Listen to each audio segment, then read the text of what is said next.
안녕하세요, 왕의 선만 여러분. 이번 시간에 삼국통일 과정에 대해 거꾸로 교실을 시작하도록 하겠습니다. 삼국통일 과정이 내용이 좀 많아요. 그래서 동영상을 통해서 미리 공부를 하고 난 다음에 수업 시간에는 활동 위주의 공부를 하도록 합시다. 자, 그래서 우리 신라의 삼국통일 과정에 대해서 알아보고 수업 시간에는 삼국통일의 긍정적인 면과 부정적인 면을 함께 생각하면서 역사적 사고력을 길러보도록 하겠습니다. 삼국통일의 과정은 크게 네 가지로 선생님이 설명을 할 건데 플로우맵 방식으로 설명을 하겠습니다. 자, 첫 번째. 신라와 당이 연합을 하는데 그 과정에 대해서 알아보도록 하겠습니다.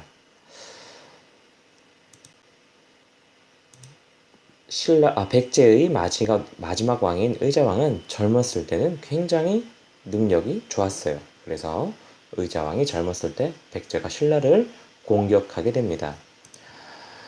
서쪽의 국경을 지키는 요충지인 대야성을 비롯해서 약 이 주변에 41개의 성을 백제가 정복을 하게 됩니다.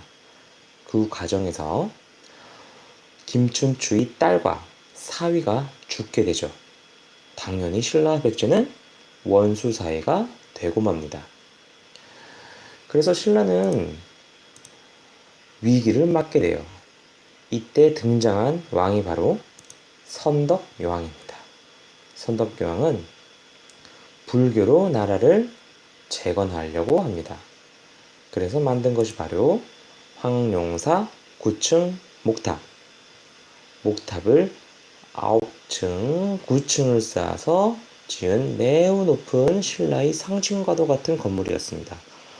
그 당시 높이는 지금 추정하건대 약 80m. 80m면 지금으로 치면 약 아파트 한 26층, 7층 정도의 높이가 되었다고 하네요. 그만큼 불교를 나라의 중심으로 생각할 만큼 황룡사 9층 목탑을 지은 게 되겠죠. 자, 다음으로 이제 김춘추가 등장합니다. 김춘추는 나중에 무열왕이 되는데 지금은 아직 왕이 아니죠. 선덕여왕이 있으니까. 선덕여왕이 김춘추에게 자, 우리 지금 너무 국가적으로 위기니까 고구려로 가서 군사적 도움을 요청해달라 라고 이야기를 합니다. 그래서 김춘추는 고구려로 가게 됩니다. 바로 여기 보이는 이 비석이 태종 무열왕릉 비예요. 태종 무열왕릉이 있는데 거기 가면 이렇게 비석이 있습니다. 고구려로 가게 되는데 거절당해요. 서로 거절을 하게 되죠. 왜냐하면 신라가 이제 김춘추가 고구려에게 우리 좀 도와줘. 백제로부터 우리 같이 힘을 합해서 백제를 치자. 라고 하니까 고구려가 야, 그러면 너희가 우리한테 뺏어간 땅 다 내놔. 라고 이야기하는 거예요. 신라는 그건 안 되겠다. 됐어. 그래서 서로 거절을 하게 돼요. 거기다가 외에도 이제 요청을 했는데 외는 사실 백제랑 친했어요. 그래서 외는 역시 거절을 하게 되죠. 결국에 당나라까지 찾아가게 됩니다. 김춘추가 당나라에 찾아가게 되는데 당나라에 가서 도와줘 라고 이야기하니까 도와주라고 하기보다는 실제로 너희랑 나랑 힘을 합쳐서 신라와 죄송합니다. 백제와 고구려를 치자. 그리고 우리가 삼국통일을 하겠다. 그러니까 당나라가 그러면 대동강으로 북쪽의 땅은 우리에게 달라. 신라가 콜 한 거죠. 대동강은 지금의 그 평양을 지나가는 강이 바로 대동강이에요. 그래서 바로 나당 동맹이 성립을 하게 됩니다. 나당 동맹은 나는 신라 할 때 당은 당나라 동맹, 라당 동맹이라고 하면 발음이 힘들죠? 그러니까 나당 동맹이라고 한 겁니다. 자, 이 다음 단계로 백제의 멸망입니다. 그 전에 이렇게 노란색으로 표시해 놓은 거 있지요? 이거 수업 시간에 이렇게 플로우맵을 그리게 될 건데 이 노란 색깔에 들어간 내용 반드시 기억을 해야 되니까 잘 기억해 두세요. 자, 그 다음에 이제 백제의 멸망 단계입니다. 의자왕은 이제 나이가 들어가지고 놀기에 바쁩니다. 궁녀를 많이 뽑아가지고 방탕한 생활을 하게 되죠. 왕이 노니까 신하들도 놀고 왕가시나 지배층이 놀고 먹기 바쁘니까 백성들은 먹고 살기 힘들어지지요. 그래서 죄송합니다. 선생님이 마이크로 핸드폰을 사용하는데 문자가 왔네요. 자, 계속할게요. 이때 바로 백제를 구하기 위해서 등장한 장군, 바로 계백. 계백입니다. 계백이 이 나라를 내가 지키겠다라고 등장한 거야. 신라는 김유신을 앞세워서 백제에 쳐들어갑니다. 신라와 당나라는 함께 백제를 공격하죠. 그래서 이 두 장군은 황산벌에서 만나게 돼요. 황산벌에서 만나게 되는데 신라는 5만, 계백은 5천, 5천 대 5만이 전쟁입니다. 1대 10이지요. 게임이 될까? 안 되지. 그런데 이 계백의 5천 결사대는 죽을 각오를 하고 싸우니까 신라의 5만 군사들이 맥을 못 추는 거예요. 그것을 보고 신라의 자랑, 화랑 중에 관창이라는 청년이 혼자서 말을 타고 백제의 적진으로 돌진하게 됩니다. 백제는 깜짝 놀랐지만 그 청년 화랑 관창을 받게 되죠. 계백이 그 청년의 용기, 기백을 보고 살려주게 돼요. 하지만 관창은 또다시 홀로 말을 타고 창을 들고 적진에 돌진합니다. 또 계백은 잡게 돼요. 그때는 관창을 죽입니다. 왜냐고요? 관창이 죽여라고 했거든요. 계속 날 죽여라고. 계백은 두 번째 잡았을 때는 관창의 목을 베어서 말에 매달아 신라의 적진으로 보냅니다. 신라의 군사들은 그걸 보고 우리도 관창처럼 열심히 싸우자 라고 하면서 오만의 군사가 백제의 진영에 돌진하게 돼요.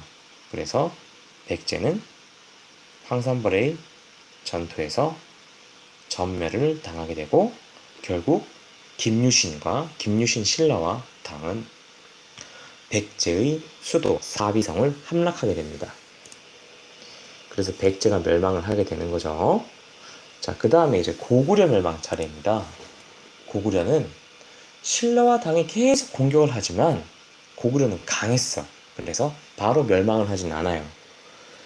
이 고구려 말기에 굉장히 유명한 장수가 있는데 소문이 많이 난 장수입니다. 바로 연개소문이죠. 이 연개소문은 이전에 왕을 죽이고 자신이 왕을 옹립한 다음에 자신이 다른 왕을 옹립하고 자신은 대망리지라는 최고의 직위에 오르게 됩니다. 하지만 연개소문이 사망을 한 다음에 아들들과 자기의 자식들이 권력 투쟁을 하게 돼요. 권력을 막 가지고 다툼을 하는 거죠. 그 과정에서 장남인 남생은 당나라로 도망을 가고 엉망진창이 되고 맙니다.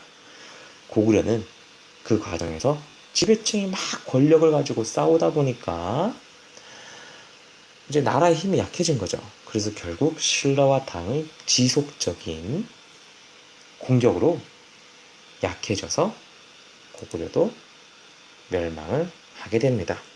내부에서 약해진 바람에 멸망을 하게 되는 굉장히 안타까운 일이죠.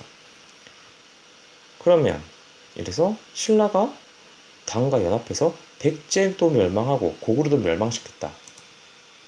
삼국통일 끝? 아니죠. 왜냐하면 강태종은 한반도를 지배하려는 야욕이 있었어요. 대동강 이북의 땅만 가지는 게 아니라 전체, 한반도 전체를 먹으려고 한 겁니다. 그래서 도호부라는 걸 세우게 돼요. 이거는 여러분들이 이것까지는 몰라도 되는데, 여러분 그래서 이제 신라는 백제 보호가 함께 당과 싸웁니다. 유민이란 뭐냐 하면은 신라가 다 백제를 점령하고 고구려를 점령해도 거기 남아있던 원래 백제의 주민, 고구려의 주민이 남아있겠죠. 이 사람들을 백제 유민, 고구려 유민이라고 해요. 그래서 신라는 백제 유민, 고구려 유민과 힘을 합쳐서 당과 싸웁니다. 이게 바로 나당 전쟁입니다. 나당 동맹이 나당 전쟁이 된 거예요. 여기 보시면 자 1번 660년에 사비성이 함락해서 백제가 멸망하고 2번 8년 뒤에 평양성이 함락해서 고구려가 멸망합니다. 우리 지난번에 배웠죠? 고구려 정성기 평양성을 수도로 한 사람은 바로 장수왕이지. 이 다음부터 바로 그 평양성입니다. 장수왕이 수도로 정한 곳. 그리고 이 매소성에서 고구려 유민들과 함께 당 군대를 격파해요. 이게 바로 675년, 668년, 675년, 약 7년 후에 신라 군대가 당 군대를 격파를 합니다.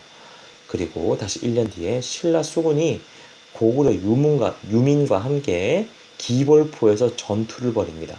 당의 수군을 격파하면서 당을 완전히 물리치게 되죠. 자, 그래서 삼국 통일이 이루어집니다. 자, 하지만 여러분들이 이 지금 선생님의 설명을 듣고 뭔가 그렇게 아주 깔끔하진 않을 거예요. 뭔가 깨름직한 게 있을 건데 그 내용은 우리 수업 시간에 같이 생각을 해봅시다. 책을 먼저 읽고 오지 마세요. 여러분들은 이 동영상만 보고 오시면 됩니다. 2번 보시면 좋고 3번 보시면 더 좋습니다. 자, 그래서 책을 읽고 와서 우리 수업 시간에 토론을 할 때 책에 나오는 다른 사람의 생각을 그대로 적지는 마세요. 여러분들이 직접 생각을 통해서 역사적 사고력을 키우는 것이 우리 역사 수업의 목표입니다. 자, 그러면 우리 수업 시간에 만납시다. 빠이.